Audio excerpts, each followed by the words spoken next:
Good.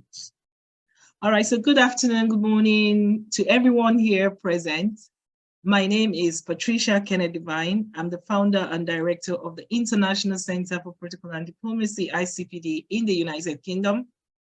It is my pleasure to welcome everyone to day 2 of the Global Online Conference on the role of diplomacy in achieving the Sustainable Development Goals 2030 agenda. On our day 2, we shall be looking at capacity building and sustainable leadership. Today we have vibrant speakers who are going to be taking us in various topics just to review and discuss capacity building with relation to sustainable leadership. We want to acknowledge special guests present here, ambassadors present here, diplomats, professionals, business leaders who are here, and our global network. Our sponsors and partners, we recognize you, we appreciate you. We also want to specially recognize our ICPD alumni network, who are major sponsors for this program. Just to give a bit of what sustainability is in terms of the 2030 agenda, for those of us yesterday, there was a whole lot in terms of reviewing the Sustainable Development Goals with regards to diplomacy and how that influences the goals. So just to say that the Sustainable Development Goals 2030 agenda actually constitutes a comprehensive plan of action. Therefore, the overall implementation of the agenda has become paramount, and the mission is to establish a tangible cooperation among the most outstanding players within the international business and diplomatic sphere to discuss and promote the campaign towards achieving the Sustainable Development Goals. For today's topic, or today's session, is looking at Goal 4, which is on education. And I think this is really brilliant for us to look at how we can enhance Sustainable Development Goals in terms of what we learn and how we learn. So at this point, I wouldn't take too much time because we've already taken out some of the time.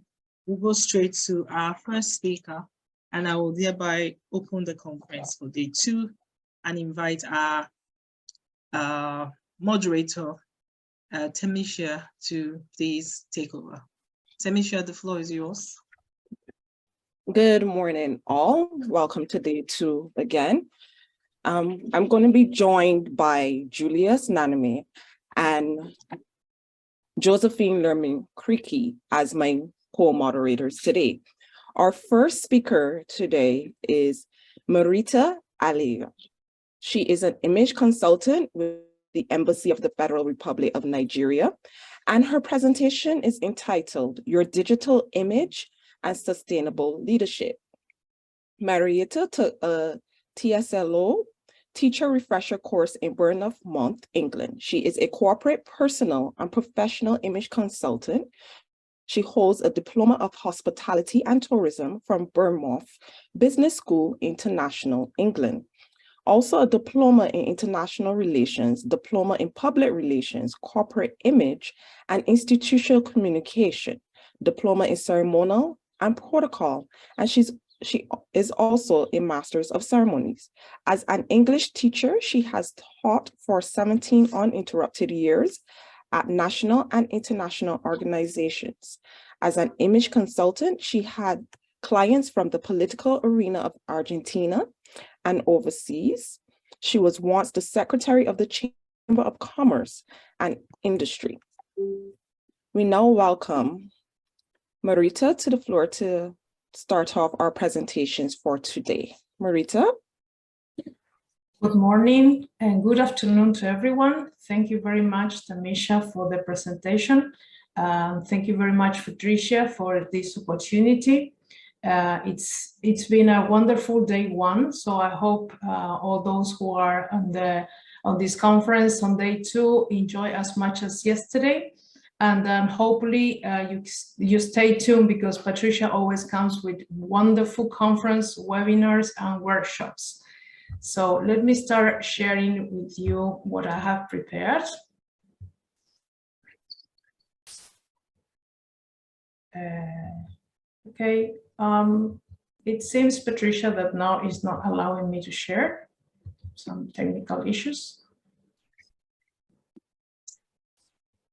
Okay, now it's okay.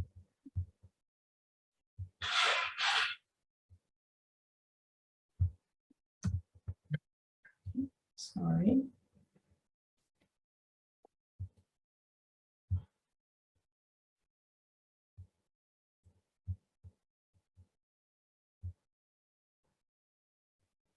It's just, this is what I didn't want to happen, but it happens.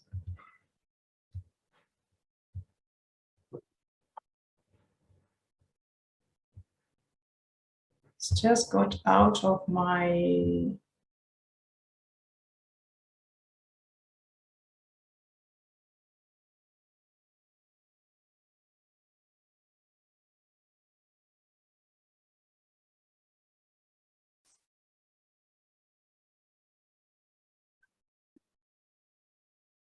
Marita, you are muted, 1, and we are seeing your Zoom page 2. You could try pulling back up your slides, and to the top left-hand corner, you should see a diagram, and it will take you to slideshow. Okay, now I'm here. I'm very sorry. I'm very sorry. I've tried this so many times, and we tried this morning, but today it's like technology fails us sometimes. It happened. Yes, it happened. Let me. Okay, I'm sharing the wrong page. I know. Just click on your presentation. I'm going back again. I'm very sorry, everyone. We are. There you go. You're going to go up to the top. Yes, but that's what I cannot get to because I have icons on top. Okay. No. Yeah, so that icon, click on it. Yeah. There you go. No. Yeah, great job. No. Okay, sorry again, once again. When we talk about image consultants, what most people normally think is like, we are going to tell you about what to wear and what not to wear. Yes, it's true if we think of personal image consultancy. And that's what we talk about, your hair color and what tie to wear and things like that. But this is what we think of image consultant. In this particular time, we are going to talk about your professional image, your corporate image. And we still see some people not having a profile photo. And why is this important? Some years back, even before pandemic, your business card was your presentation. Today, some people will not even ask you for your business cards because we are meeting online. So what happens is that people will ask you for your phone number, and then we just send you, hello, this is me, we are connected again. And the first thing they will see is your profile photo. So why is it important, your profile photo? Because this is your new introduction. This is how people would get to know you. And yes, the way we dress, the way we make up, the way we wear our tie, if we are casual, if we are very formal, it matters, because this is the new way of introducing ourselves. Trying to, my slide got stuck, and this is not good. Okay, there. Sometimes having taken pictures are very good, but we are not minding the background. And why the background is important? Because it's part of you. If you're wearing sunglasses, if you're taking yourself a selfie, sometimes some people would have certain negative ideas with people folding arms. It's not negative, but yes, if you think that something can give a negative idea about yourself, it's better to avoid the picture. So in this kind of gentleman, if we would have cut the photo where he has his folded arm, it might have been a bit better. Always mind the background, because you can think it's funny, but it's not. It still happens. Fitness, it's okay, but it's not a professional photo. We are focusing here on our professional image, on being a leader. And yes, I know Argentina is still celebrating, but nobody is Messi but Messi. So we cannot use our sports people, favorite actor, favorite actress, or our favorite singer to be as a profile picture.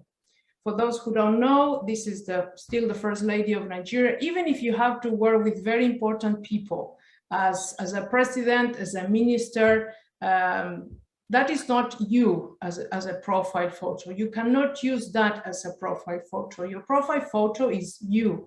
It's you and not a landscape, it's not a flower, it's not your pet, and it's not a motivational phrase.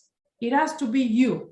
You are your photo. So these are kind of ideas that we need to avoid. Instead, we should try to have some just as natural as possible. Try to smile if possible. Sometimes if you can go to a photographer and have a whole production, it's fine, but it's not the most important thing. It can even be a selfish in the background. Yesterday, we were talking about sustainability and how to make a better world. So one of the things that Sam said is like, we need to embrace and love our world. What a beautiful world we have. So if we are having a good landscape, you can use it. Not the landscape for your profile picture, but you in the landscape enjoying this world. You can have a profile photo of your team because this is your team, the team you work with, and they look professional. Those are kind of photos we would appreciate. Now, we are using a lot the social media to communicate. And this is what we say, the social media is here to stay and to communicate. Okay. Now, we have to be very sure of communicate what. What is it that you want to communicate? You need to be very clear about this.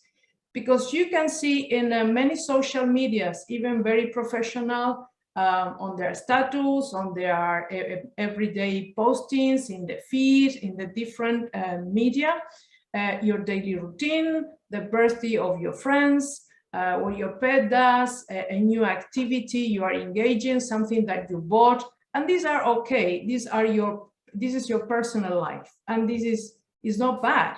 But then you have you as a corporate person, your service, your courses, what you are selling, because whether we like it or not, we are selling ourselves. We are selling our service. We are selling what we do. We want, at the end of the day, we are trying to make some money. And how we are going to do it, the best image we can give of ourselves is going to be our best advertisement. Because as the digital era is here to stay, particularly after pandemic, you have to decide whether you want to post your personal life or you want to post your professional life. Then and therefore, there's just a very little suggestion. I know some people put it into practice to use a corporate telephone and a personal one, as well as social media. You need to divide.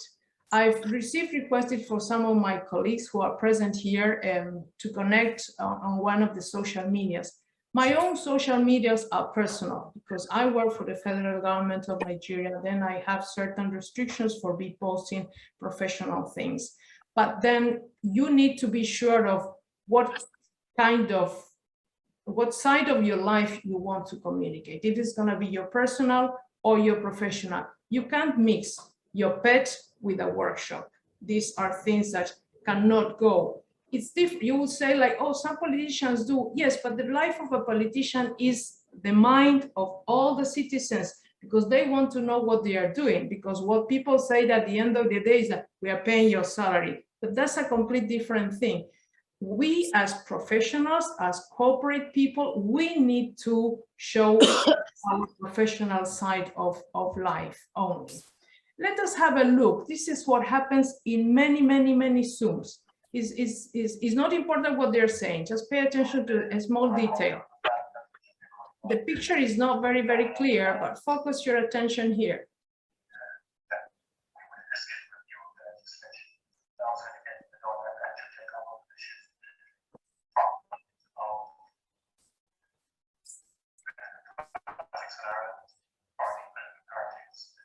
That's more than enough. I know many of you said, yes, I've seen this before. Exactly.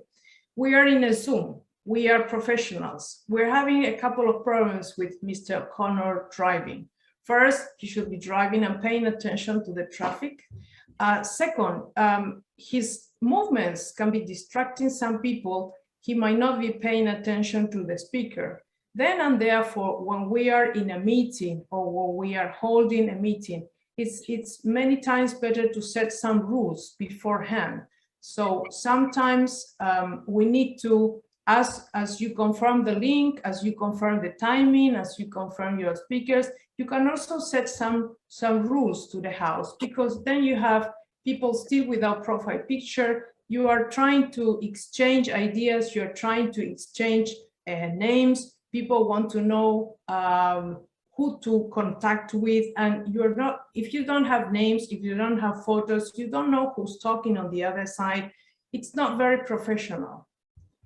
So that's why it's better to send some rule meetings beforehand. Okay, this is what we are going to do, and this is what is allowed, and this is not allowed. This is how we are going to participate. These are going to be the type of questions. This is how we are going to moderate our Zoom meetings. So nobody can say, I don't know, I didn't know, because you are sending your rules beforehand, particularly those who are giving workshops, those who are giving classes online, because after pandemic, you know, this online is here to stay. And the hybrid, you know, you have, if it's hybrid, then you will have to have a little more work, because you will have to focus your attention not only to the camera you have, but also because you have some people there present. Then and therefore, it is fundamental for you to set rules. Those who are going to be there present need to know that there's other people you have to be able to make participants, because you can only just focus all your attention on the people who are present in the room, and then those who are online, they might not be even asking questions, or nobody of them can say a word. Then those kind of details you need to pay attention when you are preparing your organizations. And as we said, the opinions that others might have of you, it can be the same opinion you have of them. So there are certain things you need to study before starting your Zooms. Not like me, that I made lots of mistakes for my presentation to start. And why is this? Because people have different learning styles. We all learn in different ways. Some are very visual, some are very auditory, some need to do a lot of writing, some are kinesthetics, and some are multimodal. Then and therefore, we cannot just have too much reading on the screen, because some people need to listen. You cannot have just a lot of talking, because some people need to read some words just to focus the idea. So it's also a tip for you to do your presentations, right? When you are doing it, try to balance the type of information you give, so all the learners, everybody in the house, will get the ideas of what you want to. And this is what our life depends on. Lots of social media. They all have different purposes. They all have different styles. The same content is not valid for all the medias. And there are certain topics that we need to avoid. As professionals, even if you are, as I did before, assisted politicians, it does not mean that you have the same political ideas. Then and therefore, the idea of posting your pictures with certain celebrities, it might be good or not, because you can work. I did work with one political party and then the other political party. There's no picture and no evidence of any of them on any of my social media. It is my work. And also as professionals, you have this oath of secrecy that you are not, you are not posting who you are working with all the time. This is like being a lawyer. Those who are lawyers would understand. You do not reveal the secrets of your clients. In this case, you might not even reveal the face of your client. You're just behind, behind the counter. You're not the main star here. So certain topics we need to avoid. And why is good to avoid? we are working in a network. We are working worldwide. I am speaking from Argentina. Some are in Europe, some are in the northern part of this continent. Some might be even on the other side of the world. So my political ideas, my religion, and my personal life, it's for myself. So if I have a website, Instagram, for example, and you sell, you have a bakery, you are posting the cakes, the new cupcakes, the new glazing, the new style, or now you're doing Minions, or you are doing Shrek for children's party, and then you post the Sunday service. There's nothing to do there. So I still can see lots of this, you know, information that makes noise in the life of a professional. Some context, even Dr. Isaac said yesterday, people posting information which is not cross-checked. It speaks about you. I mean, whatever you post, you need to cross-check. You need to be sure that that information is valid. Don't make anything viral if you do not know, you have not cross-checked the validity, and also if it's irrelevant or if it's sensitive. Also, something that was said yesterday is interculturality. We are living in this world that everybody can see what we are doing. It can be offensive for some cultures, but in another culture it's accepted. So you need to also know as professional which is your clientele, which is your public, because we are not anymore doing something for our neighborhood, our department, our state, our province, our country. We are communicating to the world, and what is accepted where I am, it might not be accepted elsewhere. So those are things we need to decide when we're using the media. And then we're coming into sustainability leadership, which is to take action in support of the achievement of the SDGs, something that there was lots of information, wonderful information yesterday. And what is a sustainable leader? There are some principles in the head of this person. As I was saying, there's a world view. A sustainable leader is characterized for being ecocentric, systemic, and long-term. We are trying to live a better world for our children, but also we need to live better children for our world. So we have a worldview. We are not thinking of just living today or tomorrow. And I know there are many expressions that said, live today. But if we just live today, we're not thinking of what world we are living for tomorrow. There are no boundaries, right? We work in a cross-boundary network, as I was saying, and we are going to insist, most of the speakers yesterday, today, and tomorrow, that we are multi-connected. We are working overseas. People are hired, living in Argentina, many are being hired from Canada. So as there are no boundaries, leaders, Agnes said yesterday, we are influencers. Yes, all we said is being listened by somebody else. What we post is being read by somebody else. So yes, we are influencers. Sustainability leaders are able to exercise its influence without authority. We practice more empathy. We are better listeners. We are team builders. We are not the boss that we knew, the type of bosses from years back. The world is suffering a lot, so we need to, to try to be influencer, but not with the strong authority. Also, we are living in a very complex world, and then yesterday we were speaking about war. We were speaking about hunger, the economic situation worldwide. And of course, we are living in a complex world. That's why we are doing training. That's why we are attending workshops. We are trying to get experience. We are trying to get information on how to improve and also how to share with others. Also, there's self-leadership. I am and I'm capable of. For this, in our Ukrainians, we are going to do some work. You are going to know yourself. You have to do some self-discovery. You have to have vision, your self-identity. You have to have trust in yourself, self-development. That's why we are doing all these conferences, talking effective action, self-direction. Okay, I want to communicate. Okay, what I want to communicate and how am I going to communicate, realizing your potential, self-awareness. We all know we have weak sides and we have very strong sides. So we need to try to make use of what we know and what we don't know, and just work with it and be friends with the weak side too. How to handle inner dialogue. Self-talk is not, you are not crazy.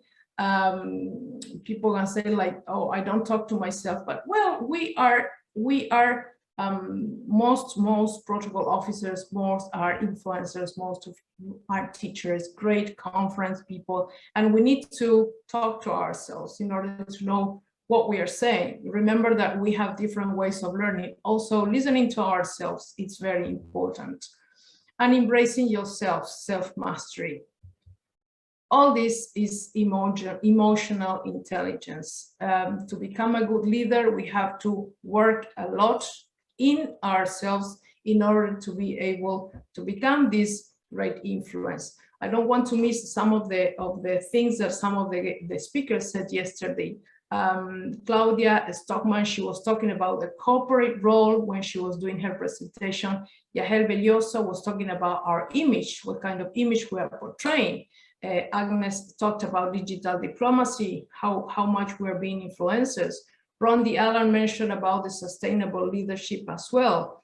Mina Mai spoke about international artificial intelligence. We're in a digital world. There's a lot to work here. It's here to stay. And Dr. Isaac said, don't post anything without cross-checking. One last tip, networks are not everything, but everything happens there. So we need to just be very careful with what type of image we are portraying ourselves. Thank you very much. Merci. Gracias.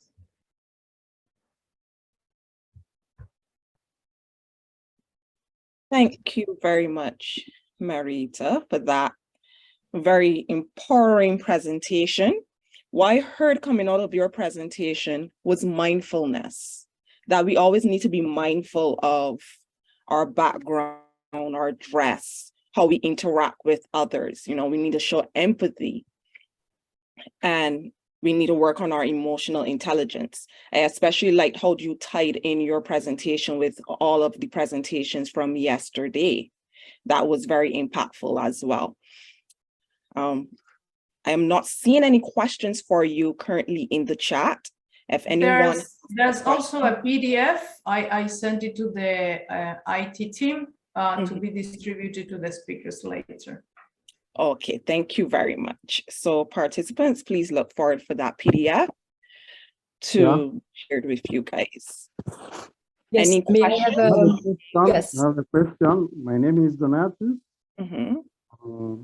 From Nigeria. I work with a travel management company. So my question is, what cultural practices can influence image making in a corporate organization? Sorry, I didn't get all the question. The question is, what cultural practices can influence image making in a corporate organization? What I normally suggest with the companies I work that there has to be this corporate image elaborated by the company, and that has to be distributed to all the staff. A very simple thing, let me give you, is like what type of paper, font, and size and we are going to use, the logo. It has to be distributed. Everybody should be using the same from all the email accounts, for example. There has to be like this corporate image has to be like in a booklet, ebook today, and it's gonna be distributed. So everybody is like, everybody sings the same song. It's very, very, very important, because that if you see like multinational companies, the uniform, the logo they wear, even the how they cut their hair, sometimes like this is like, it's like your army, you know, you establish the rules in your company, and it has to be distributed to everyone. So everybody, I insist, everybody dances to the same tune. That is the only way to create a corporate image. And it has to be written in a book, from what you do in the morning, how you send emails, that everybody should be using the same. So whenever people receive it from one side, from administration, from sales, from customer service, you receive like the same font, the same type, you fix that into your clients. You are fixing ideas into your clients. Every time you go through McDonald's, you are just thinking of somebody with the same cup and the red t-shirt, because you just think of McDonald's or Coca-Cola, right? So that's the way you have to print your image, your book into your staff, and they will do it into your clients. I hope I answer your question, Donatus. Yes, yes. Even airlines is also exactly a kind of advantage. Exactly. Example Yes, of what the necktie has to be like this. The way the girls are tying the handkerchief, it's like everybody has to be equal. Okay, thank you. You're welcome. Okay, we have 2 more questions in the room. We will go with Agnes and then M. Hi, thank you so much, Mirta. It was an amazing, and every word is worth, you know, its weight in gold. So I really appreciate the fact that you acknowledge previous speakers from the previous day as well. This is, you know, walking the talk, empowering others in your network, and this is just amazing. I also wanted to thank you for the tips regarding making sure that people are aligned and they understand the rules, the ground rules. Based on my audit and training background, I would also recommend asking for confirmation by email. Like, please confirm you have read and understood the above statements. So I'd like to ask you a question regarding damage control, because as you know, in a digital diplomacy or you know, brand image, news travels really fast, and once harm done, you know, something negative appears about someone, it's very difficult to reverse that image. So what is your experience regarding that? If you can share some examples. Thank you so much. Well, I work with politicians a lot, and you know that wrong information and fake news can destroy the career of somebody. So it's normally in this case is very much similar to what you do in official communication. You just send a release, a gazette, and you explain, you know, because keeping silence, for many people, keeping silent is to give room to rumors. Also not to keep silent, also to go and debate, like, no, this is wrong, it's also another problem. So just doing like an official communication through the speaker or even the same person, it depends on who we are talking about. It would be like the neatest way of getting away with something. Thank you so much.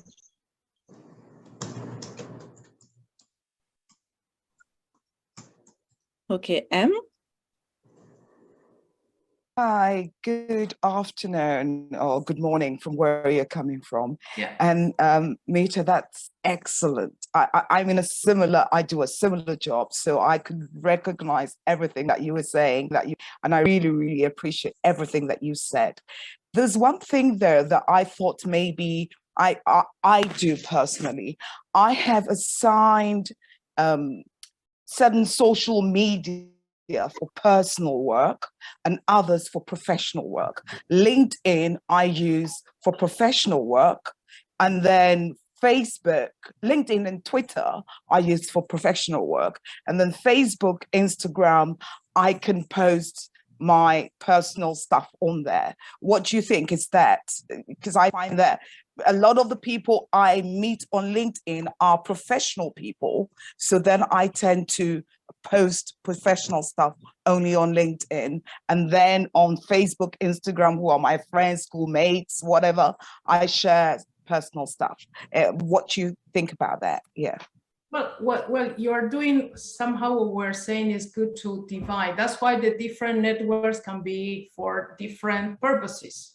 And those are the things that we need to decide. If I'm going to use Facebook with like the family, because most of them are not in the professional side and is one of the oldest social media. So most of us have most of our family friends from overseas on Facebook. The thing is that you need to decide which channel for what, because then you see on WhatsApp status that there's, again, there's a seminar and there's the Sunday service. So it's like those things are the ones like maybe on the daily basis. Some people are, I've noticed that some people are like, oh, what do I post today? They are like very concerned of what do I post today? They start going through Instagram. Oh, do I post this motivational thing? Do I put a picture of myself? It's like there's no need to be feeding the network every day, because it can be against you. It can be against you, like sometimes if you like not post and then you post again, if you notice that sometimes some of your contacts, they do not post. And then when they post again, it's like, oh, let me see what this person has posted, because I just want to see what the person has to offer. Sometimes you just need to be silent, maybe one day. We don't have to depend on the social media because it's time consuming, unless you have a media manager that will be posting and knows about you. But if we're doing the work ourselves, because we are all doing the job ourselves, then we just have to take it easy. Okay, thank you. Most welcome. Thank you very much.